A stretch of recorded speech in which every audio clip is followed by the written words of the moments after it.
Do you know what I saw last night? I saw Roadrunner, the Anthony Bourdain movie. Oh, how was that? I want to see that. How was it? Well, you know, Steve, and you and me both are huge Anthony Bourdain fans. And it was, I think it's pretty safe to say there have been certain celebrity deaths that have meant a lot to me. One of them was Steve Irwin when he died. For those of you that don't know, that is the crocodile. What was it? What was his name? Crocodile Hunter. Yeah, which I thought I was right in saying Hunter Jameson, but then I realized his image actually was the complete opposite of that. It was like Crocodile Lover would have been more appropriate. But he when he died, it meant a lot to me. Robin Williams, of course, I know that meant a lot to so many people, not least of which because it was just so at odds with the feeling that he brought to so many people. But Bourdain was a huge one for me. I think it was probably the most upsetting because in my lifetime I had followed Bourdain so closely and was so attached to his work and his shows and I suppose his lens, the lens through which he appeared to view life was so beautiful and not, relatable because it contained so much light and darkness.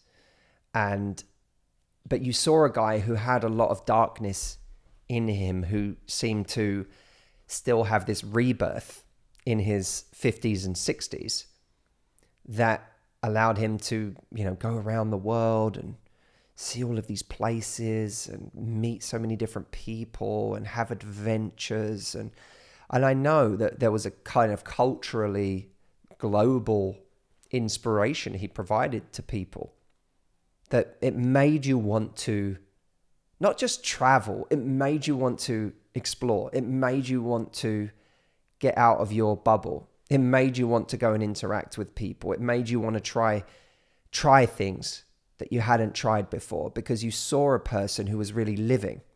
It was like this masterclass on the art of having an adventurous life. Yeah. Yeah. And I suppose to some extent it's like, in a way, like a lot of great TV shows and movies, there's an element of fantasy in there because the reality of Bourdain's life, and you don't need to watch the documentary to know this or to even intuit this, the reality of his life was being on the road 250 plus days a year. And that is, there's a line in the movie, and I'm not going to give away lots of the movie or anything like that because people can go see it, but there's a line in the movie where a musician who's close to Bourdain says, it feels so good coming back home every time. It feels so good leaving home every time. And it kind of reminds me of that Jerry Seinfeld joke in his latest special where he talks about, you go out to a show in the evening and while you're at the show, at some point you're thinking, oh, we should really get home soon. Yeah. And then you get home and the whole joke is no one wants to be anywhere. You don't want to be at home. You want to get out and do something. Then when you're out doing something, you say, I can't wait to be home. And I'm sure much of Bourdain's life was like that. There's the people said of Bourdain that he was always rushing to get to the next place. And it's funny because we watched the fantasy of Parts Unknown is watching someone who's just in this perennial state of travel and loving life and loving meeting new people and so on. But you're not seeing what it's like when the cameras aren't on. You're not seeing the feeling of being in yet another hotel and not really wanting to be in the place you're in, or you're not seeing the in-between scenes. You're just seeing the scenes they wanted to show you. You're not seeing the moments of loneliness. You're not seeing the moments of missing family. And in his case, missing a daughter or a wife or a girlfriend. And that's why we love Parts Unknown, but in a way we'll never actually achieve the feeling of Parts Unknown.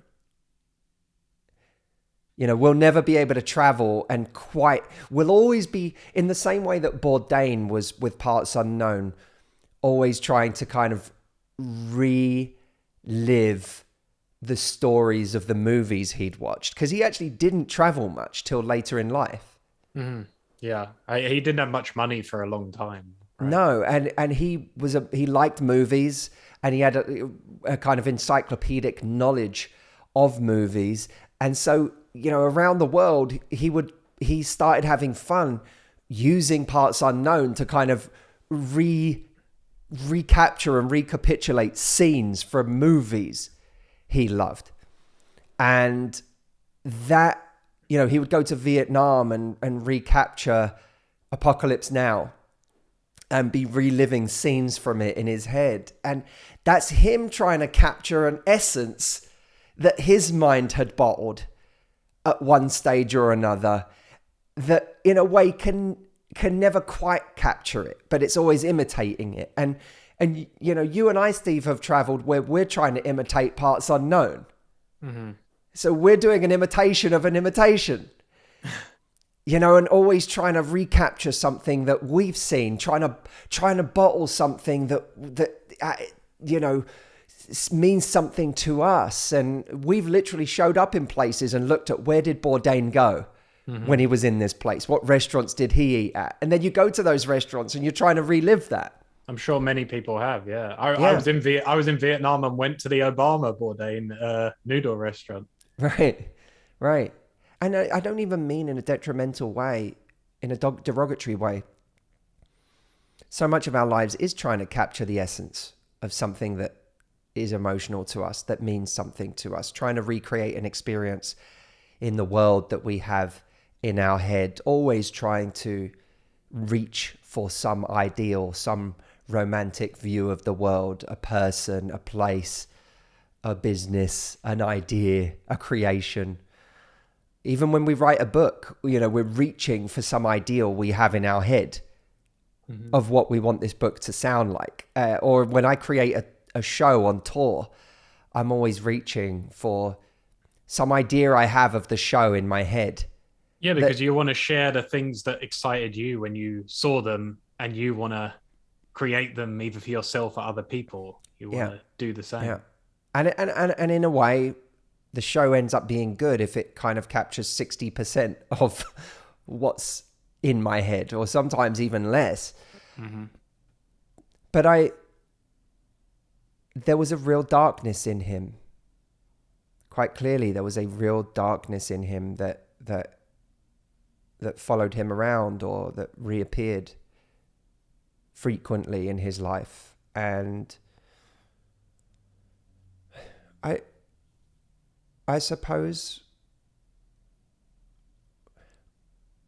it's important. The movie that I watched last night in Roadrunner, which I would encourage everyone to go and see, is important from this point of view. Not as a way to say that having a romantic view of life is misguided, or reaching for an ideal is childish. But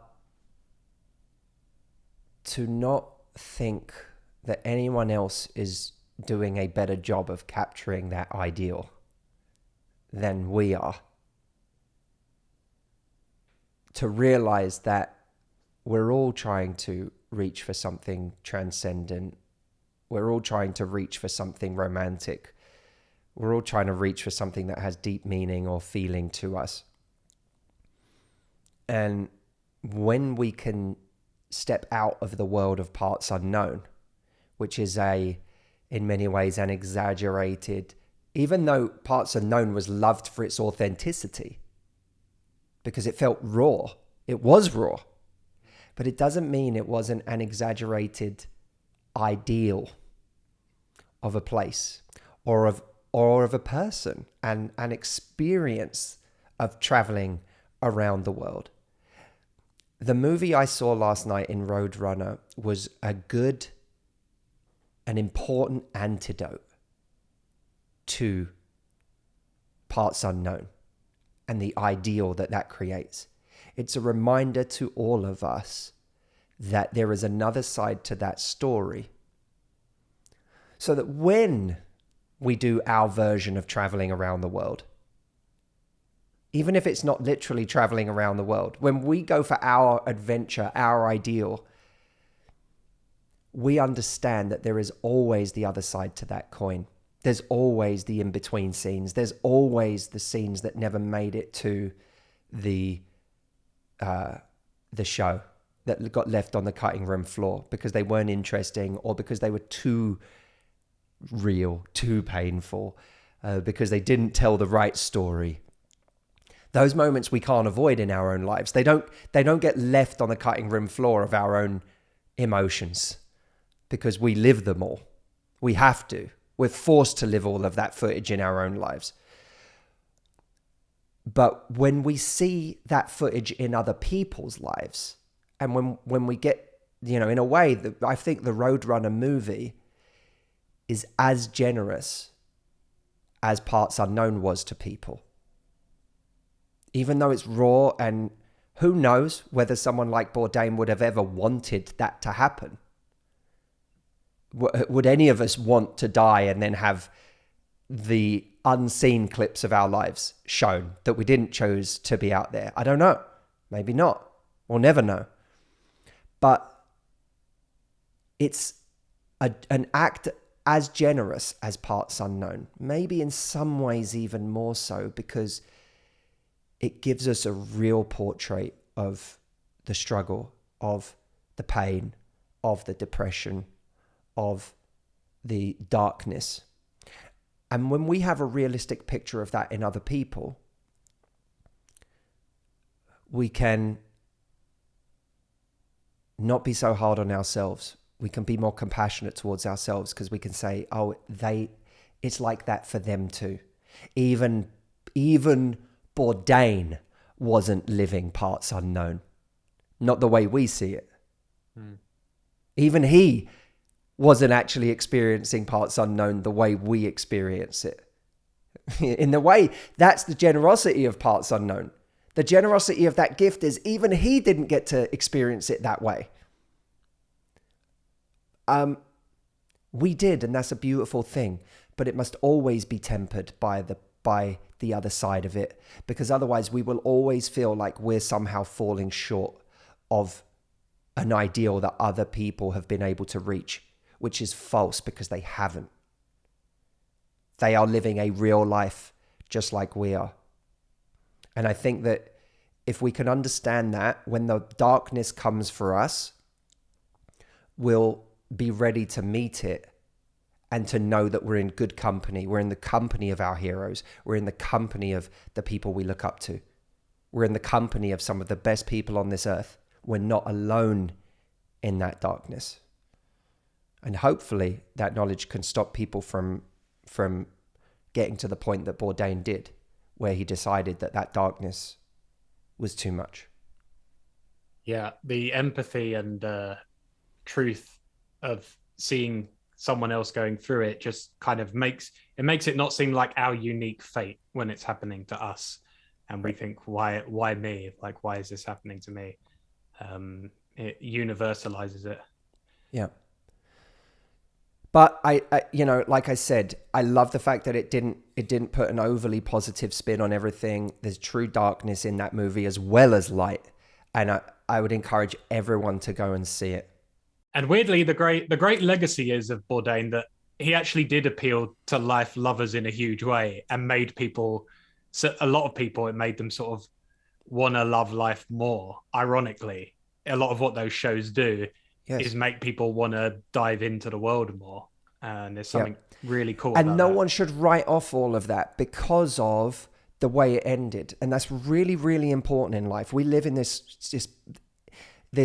infantilized version of images of people these days, where everything is angels and demons. Everything is, someone's either wonderful and we should listen to everything they say, or they're corrupted and we should listen to nothing they say. And it's kind of pathetic.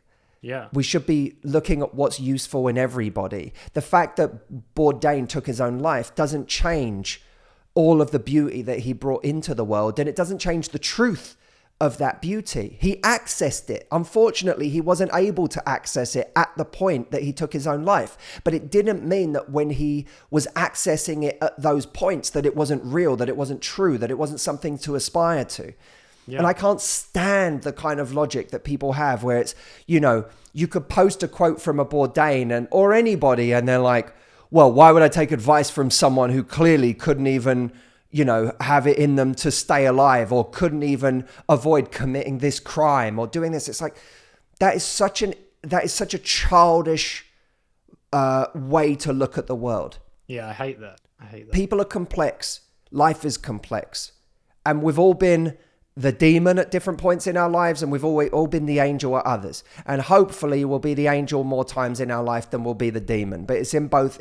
Both are in us. And let's hope the demon doesn't win for us. Let's work to make sure the demon doesn't win for us. But, you know, people can access truth and then not have that truth be accessible to them when they need it most. And I believe that we'll never know why in that very moment Bourdain decided to do what he did. Only he knew that. But I do believe that in that moment he wasn't able to access a truth that changed so many of our lives through him, because he made it accessible to us.